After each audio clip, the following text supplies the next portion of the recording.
Monteiro Lobato nasceu em Taubaté, São Paulo, no dia 18 de abril de 1882. Era filho de José Bento Marcondes Lobato e Olímpia Monteiro Lobato. Alfabetizado pela mãe, logo despertou o gosto pela leitura, lendo todos os livros infantis da biblioteca de seu avô, o Visconde de Tremembé. Desde criança, Monteiro Lobato já mostrava seu temperamento inquieto, e aos 10 anos escandalizou sua família, tradicionais fazendeiros do Vale do Paraíba e amigos do imperador Dom Pedro II, quando se recusou a fazer a primeira comunhão.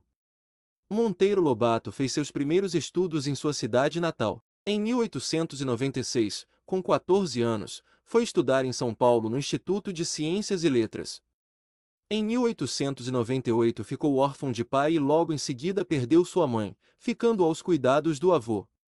Ao nascer, Lobato foi registrado com o nome de José Renato Monteiro Lobato, mas após a morte do pai, em 13 de junho de 1898, queria usar a bengala que pertencera ao pai e tinha as iniciais JBML gravadas.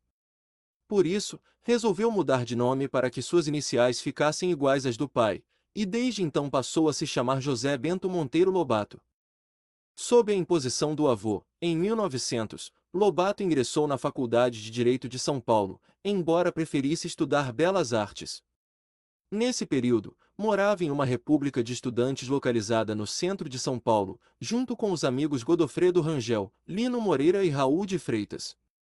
O grupo se reunia para cuidar da vida literária e escrevia para um jornal publicado em Pindamonhangaba, de propriedade de Benjamin Pinheiros. Usando vários pseudonimos, faziam oposição ao prefeito da cidade. Monteiro Lobato manteve uma amizade duradoura com Godofredo Rangel, e trocaram correspondência por 40 anos, que mais tarde foram reunidas em um livro chamado A Barca de Gleire. Lobato escrevia também para o Jornal da Faculdade, quando já mostrava sua preocupação com as causas nacionalistas. Na festa de formatura, em 1904, fez um discurso tão agressivo que vários professores, padres e bispos se retiraram da sala. Nesse mesmo ano voltou para Taubaté. Prestou concurso para a promotoria pública, assumindo o cargo na cidade de Areias, no Vale do Paraíba, no ano de 1907. Monteiro Lobato casou-se com Maria Pureza da Natividade em 28 de março de 1908. Com ela teve 4 filhos, Marta, Edgar, Guilherme e Ruth. Em 1911 perdeu seu avô, herdando a fazenda Buquira para onde se mudou pretendendo ser fazendeiro. Começou a escrever o conto O Boca Torta, que seria o primeiro de uma série que mais tarde foram reunidos sob o nome de Urupês. No dia 12 de novembro de 1912 foi publicado no jornal O Estado de São Paulo uma carta que Monteiro Lobato havia enviado à redação, intitulada Velha Praga, que causou grande polêmica, pois criticava a ignorância e a miséria do caboclo que prejudicavam o desenvolvimento da agricultura na região. Em 1917 vendeu a fazenda e foi morar em Caçapava, quando fundou a revista Paraíba. Nos 12 números publicados, teve como colaboradores Coelho Neto, Olavo Bilac, Cassiano Ricardo entre outras importantes figuras da literatura. Nesse mesmo ano, comprou a Revista do Brasil, de programa nacionalista, tornou-se editor e publicava seus artigos. Transformou a revista em um núcleo de defesa da cultura nacional. No dia 20 de dezembro de 1917, Lobato publicou no jornal O Estado de São Paulo, um artigo intitulado Paranoia ou Mistificação.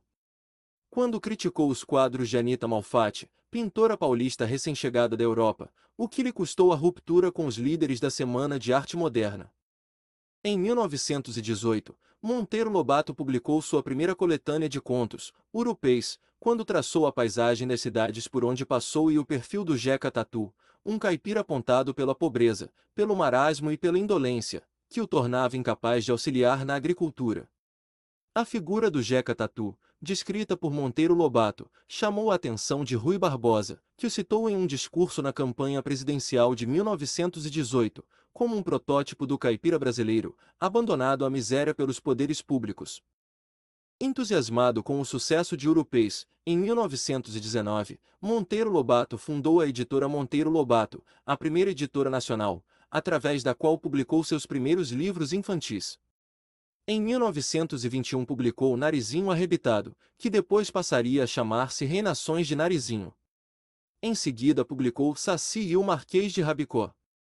As obras infantis fizeram grande sucesso, o que levou o autor a prolongar as aventuras de seus personagens em outros livros, girando todos ao redor do Sítio do Pica-Pau Amarelo. Em 1924, a Revolução Paulista levou sua editora à falência. Depois de vender tudo, Lobato e o amigo Octales fundaram outra editora, só para imprimir livros didáticos, a Companhia Editora Nacional. Mudou-se então para o Rio de Janeiro. Em 1927, Lobato foi nomeado, por Washington Luiz, adido cultural do Brasil nos Estados Unidos. O grande progresso industrial que observou levou-o a desejar o mesmo para o Brasil. Em 1931, Monteiro Lobato retornou ao Brasil, e no ano seguinte publicou suas impressões sobre a viagem aos Estados Unidos em América, e deu início à fundação de uma companhia nacionalista pela produção de ferro e petróleo. Fez várias conferências, e insistiu na existência de petróleo no subsolo brasileiro, mesmo que os técnicos estrangeiros afirmassem o contrário. Contra as pretensões empresariais de Monteiro Lobato erguiam-se interesses poderosos, e a Itabira Iron defendia para si o monopólio do ferro brasileiro, e procurava a qualquer custo forçar o governo a lhe assegurar o privilégio. Na defesa de suas empresas, Lobato resolveu reunir todos os fatos, e em 1936 publicou O Escândalo do Petróleo e do Ferro. Ao fim de 10 anos de luta, em 1941, em plena ditadura Vargas, por seu ataque ao Conselho Nacional do Petróleo, Lobato foi condenado pelo Tribunal de Segurança Nacional a 6 meses de prisão, porém cumpriu apenas metade da pena. Politicamente perseguido, Monteiro Lobato mudou-se para a Argentina, onde viveu por um ano. Em 1947, regressou ao Brasil. Faleceu em São Paulo, no dia 5 de julho de 1948, de problemas cardíacos. Em sua homenagem, no dia 18 de abril, dia do seu nascimento, é comemorado o Dia Nacional do Livro Infantil. A obra de ficção de Monteiro Lobato foi classificada como pré-modernista por duas características fundamentais: o regionalismo e a denúncia da realidade brasileira. A obra regionalista dá a dimensão exata do Vale do Paraíba paulista do início do século XX, sua decadência após a abolição da escravatura e do declínio da agricultura cafeeira, tão bem retratados nos contos de Cidades Mortas. Entre as obras de literatura geral de Monteiro Lobato, há livros de ficção e outros sobre questões sociais, políticas e econômicas, mas todos apresentam caráter nacionalista, interesse por problemas do país e pela transformação do Brasil. Além das já citadas obras de literatura geral, destacam-se também Negrinha, A Onda Verde e O Macaco que se fez Homem. A literatura infantil de Monteiro Lobato, além de apresentar um aspecto moralista e pedagógico, não abandonou a luta pelos interesses nacionais, e retratou os tipos de nossas tradições e os temas mitológicos. A obra de Monteiro Lobato foi levada para a televisão em diversas ocasiões, no seriado O Sítio do Pica-Pau Amarelo, onde as bonecas falam e as crianças convivem com mitos e fábulas.